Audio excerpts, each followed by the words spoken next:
मैं अभिषेक शुक्ला आप सभी का स्वागत करता हूं मेरे YouTube चैनल ए बी अड्डा में।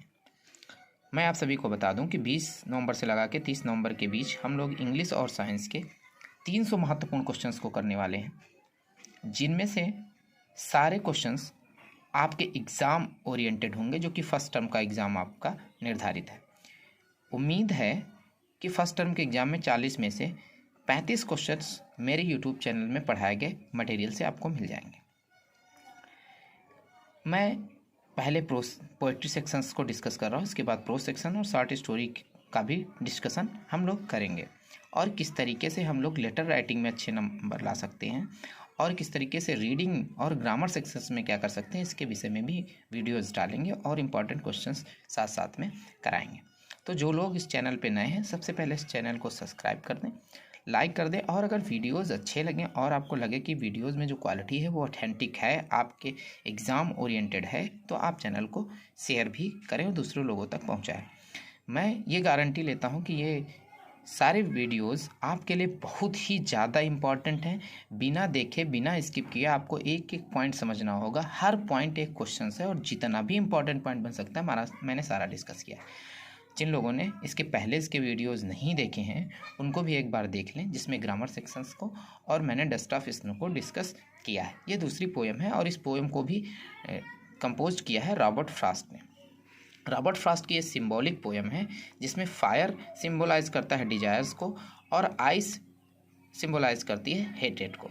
रॉबर्ट फ्रॉस्ट इस पोएम में बताते हैं कि जो वर्ल्ड है, ये दुनिया को नष्ट होने के सिर्फ दो ही तरीके से हो सकता है। या तो वो फायर मतलब लोगों के अंदर डिजायर्स इतनी ज़्यादा हो जाएंगी, एंगर इतना ज़्यादा हो जाएगा उसकी वजह से, या दूसरा आइस, उनके अंदर हेटेड इतनी ज़्यादा हो जाएंगी उसकी वजह से। दुनिया के नष्ट होने के दो ही कारण हैं। राइटर ने पोएम को 2 स्टेंजाज में डिवाइड किया। पहला स्टेंजा 4 लाइन का है। 4 लाइन के स्टेंजा को क्वार्टर्स कहते हैं, ऐसा मैं पहले वीडियोज़ में इसके विषय में बता चुका हूँ। अगर इसकी रीमिंग अरेंजमेंट पूछा जाए, रीमिंग स्कीम पूछा जाए, तो ए बी ए। दूसरे की अगर बात करें तो बी सी बी। अब हम पोएम को एक एक point to point, word to word पढ़ेंगे और इसकी मीनिंग को एनालाइज करेंगे कि एक्चुअल में पोएम है क्या। तो पोएम स्टार्ट होती है सम से। सम का मतलब होता है कुछ, से माने लोग, सम से माने कुछ लोग, से माने कहते हैं, द वर्ल्ड माने संसार, विल इंड माने खत्म होगा। पास्ट इंडिफिनिट की हेल्पिंग और यहाँ पे यूज की गई है। विल इंड इन फायर, किसमें? आग में। फायर मैंने पहले ही बताया किसकी वजह से? डिजायर्स की वजह से। दुनिया किसकी वजह से नष्ट होगी? डिजायर्स की वजह से। एंड सम से इन आइस, और कुछ लोग कहते हैं हेट्रेड की वजह से दुनिया नष्ट होगी।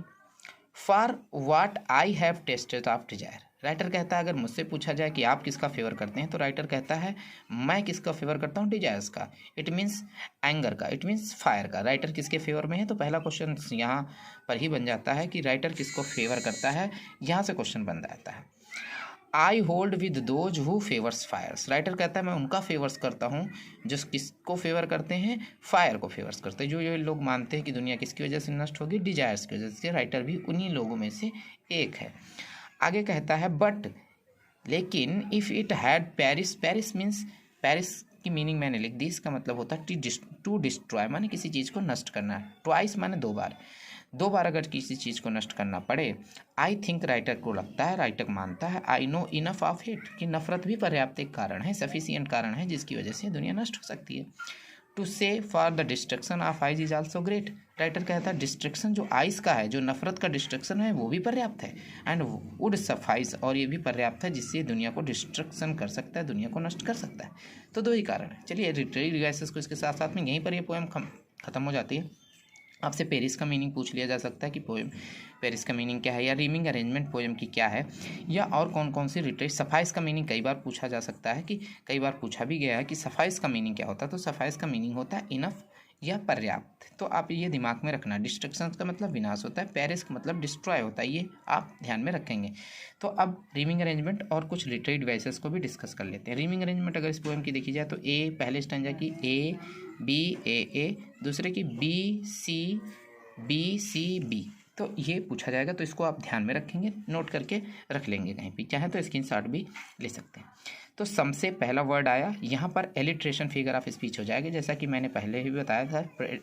एलिट्रेशन को अनुप्रास अलंकार कहते हैं। सम से माने कुछ सा साउंड दोनों बार लगातार सा साउंड आ रहा है तो यहाँ पे अनुप्रास अलंकार हो जाएगा। उसके बाद फेवर्स, फायर में भी एफ साउंड आ रहा है, फा साउंड आ रहा है तो यहाँ पर भी क्या हो जाएगा, अनुप्रास अलंकार हो जाएगा। वर्ड विल में भी आपका कौन सा हो जाएगा, एलिट्रेशन हो जाएगा। उसके बाद एक और एनाफोरा की बात की गई, सम से लगातार 2 लाइनों में। यहाँ पर आप देखें सम से पहली लाइन स्टार्ट है, दूसरी भी लाइन सम से स्टार्ट है। तो जहाँ भी ऐसा कॉम्बिनेशन देखने को मिलता है जहाँ पे 2 सेम लाइनें सेम वर्ड से स्टार्ट होती हैं तो वहाँ पर एनाफोरा या अन्वंशक अलंकार होता है।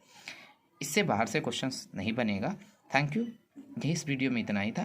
Thank you very much.